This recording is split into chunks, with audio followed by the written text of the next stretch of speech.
ایک عورت بچے پیدا نہیں کرنا چاہ رہی، اس کی ذمہ داری نہیں اٹھانا چاہ رہی۔ ایک مرد بھی بچہ پیدا کر سکتے، اس کے اندر بھی سپیس موجود ہے۔ ایک زمانہ آئے گا کہ جس میں لوگ رات کو سوئیں گے، صبح اٹھیں گے تو ان کی شکلیں باندر اور خنزیر میں مسخ ہو جائیں گی۔ ایک شخص آیا، اس نے آ کر کہا کہ میری کنواری بیٹی حاملہ ہو چکی ہے تو میں کیا کروں؟ کہا کہ بھئی آپ اس کو توبہ کرا کر اسی سے نکاح کرا دیں۔ تو کہا کہ اپنے سکے بھائی سے حاملہ ہو چکی ہے۔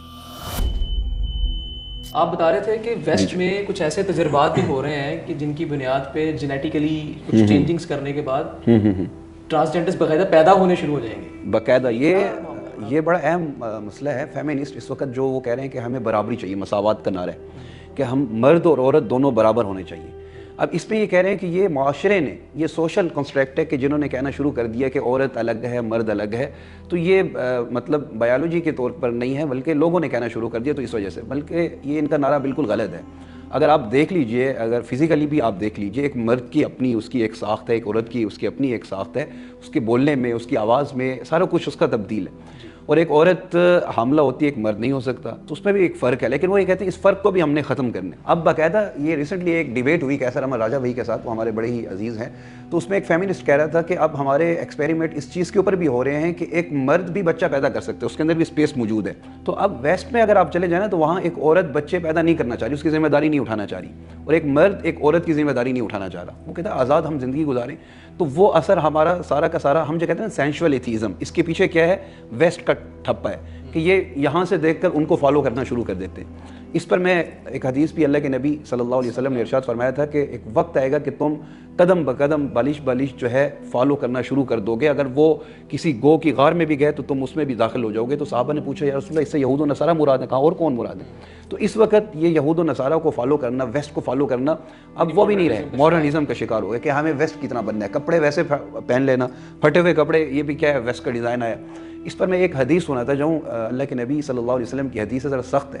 کہا کہ ایک وقت آئے گا، ایک زمانہ آئے گا کہ جس میں لوگ رات کو سوئیں گے، صبح اٹھیں گے تو ان کی شکلیں باندر اور خنزیر میں مسخ ہو جائیں گی۔ صحابہ نے پوچھا یا رسول اللہ مسلمان ہوں گے؟ کہا مسلمان ہوں گے۔ کہا پھر کیا ہوگا؟ کہا کہ جب میری امت میں گانا بجانا عام ہوگا۔ تو یہ گانا بجانا کیا ویسٹ کے طریقوں کو، مطلب ویسٹ کی طرح، جس طرح گانا بجانا ہماری پکنک میں، ہمارے ہر محفل میں گانا بجانا عام ہو جائے، تو اس دور میں عام ہے۔ تو اس پر محدثین لکھتے ہیں کہ اس کی وجہ کیا تھی کہ شکلیں مسخ ہو جانا، دو جانوروں کا نام لیا، باندر اور خنزیر کا۔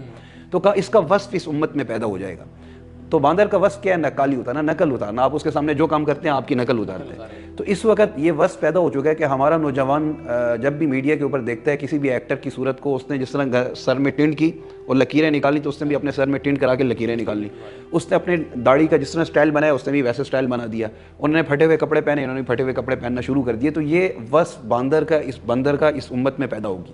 نمبر 2، خنزیر کا وصف ہے بے غیرتی، کہ ایک مادہ کھڑی ہوتی ہے، نر اس کے لائن میں لگ کے باری باری جفتی کرتے ہیں۔ تو یہ وصف اس امت میں پیدا ہو گیا ہے۔ میں عمر بھائی آپ کو بتاؤں، آپ یقین نہیں کریں گے کہ دارالفتاؤں میں جو کیس آتے ہیں، ایک شخص آیا، اس نے آ کر کہا کہ میری کنواری بیٹی حاملہ ہو چکی ہے تو میں کیا کروں؟ تو ہمارے مفتی صاحب نے اس سے کہا کہ بھئی آپ اس کو توبہ کرا کر اسی سے نکاح کرا دیں۔ تو کہا کہ اپنے سکے بھائی سے حاملہ ہو چکی ہے۔ تو یہ وہ واقعات ہیں جو حقیقت پر مبنی، وہ سینکڑوں واقعات ہیں۔ تو اس وقت ویسٹ کا ٹھپا لگ چکا ہے کہ ہم نے آزاد ہونا ہے، ہم نے ویسٹ کی طرح بننا ہے، ہم نے جس طرح ہمارے جی میں جو آئے گا ہم کرتے چلے جائیں، ہمیں آزادی چاہیے، مذہب ہمیں روکنے والا نہ ہو۔ فیمنسٹ یہ کہتے ہیں کہ اب ایک عورت بچہ پیدا کرتی ہے تو مرد کو بھی بچہ پیدا کرنا چاہیے۔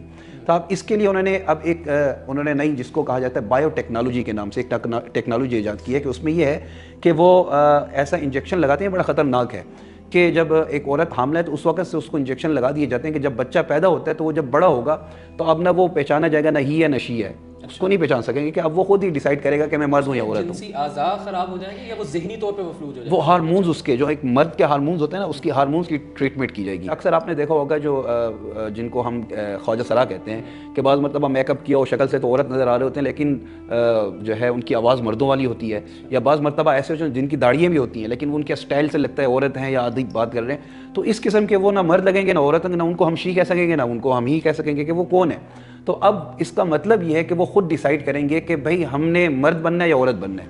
تو یہ اس کے اختیار میں ہے، معاشرے کے اختیار میں نہیں ہے، یہ مذہب کے اختیار میں نہیں ہے، یہ کسی کے اختیار میں نہیں ہے کہ کسی کو کہے تو عورت ہے تو مرد ہے۔